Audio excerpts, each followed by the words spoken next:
ശ്രീനാരായണ ഗുരു open സർവകലാശാലയിൽ പഠിച്ച വിദ്യാർത്ഥികൾക്ക് കേരള സർവകലാശാലയിൽ തുടർ പഠനം നിഷേധിച്ചതുമായി ബന്ധപ്പെട്ട് ഇന്ന് യോഗം നടക്കും. ഡീൻസ് കൌൺസിൽ യോഗമാണ് ഇന്ന് ചേരുക.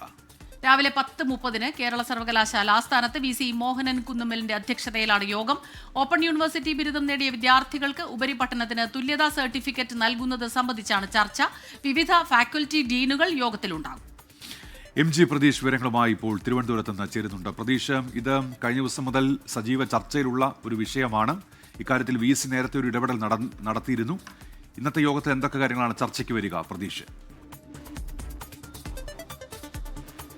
ഉന്മേഷ, ഓപ്പൺ യൂണിവേഴ്സിറ്റിയിൽ പഠിച്ച വിദ്യാർത്ഥികളെ സംബന്ധിച്ച് ഏറെ നിർണായകമായ യോഗമാണ് ഇന്ന് കേരള സർവകലാശാല ആസ്ഥാനത്ത് നടക്കുന്നത്.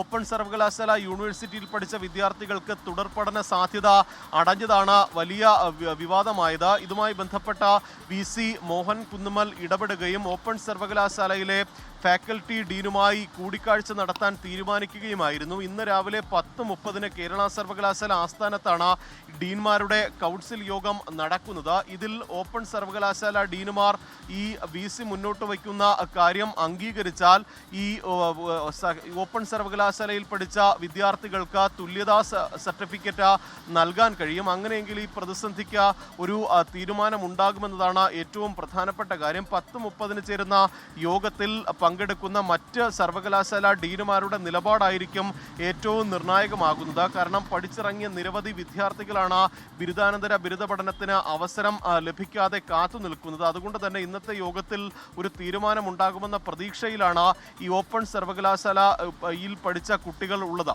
ഉന്മേഷ, ലോകത്തെവിടെയായാലും ഏത് സമയത്തും 24 വാർത്തകളും ഓഗ്മെന്റഡ് റിയാലിറ്റി പാക്കേജുകളും എക്സ്പ്ലെയിനറുകളും വിശദമായി കാണാൻ ഞങ്ങളുടെ YouTube ചാനൽ നിങ്ങൾക്ക് സബ്സ്ക്രൈബ് ചെയ്യാം.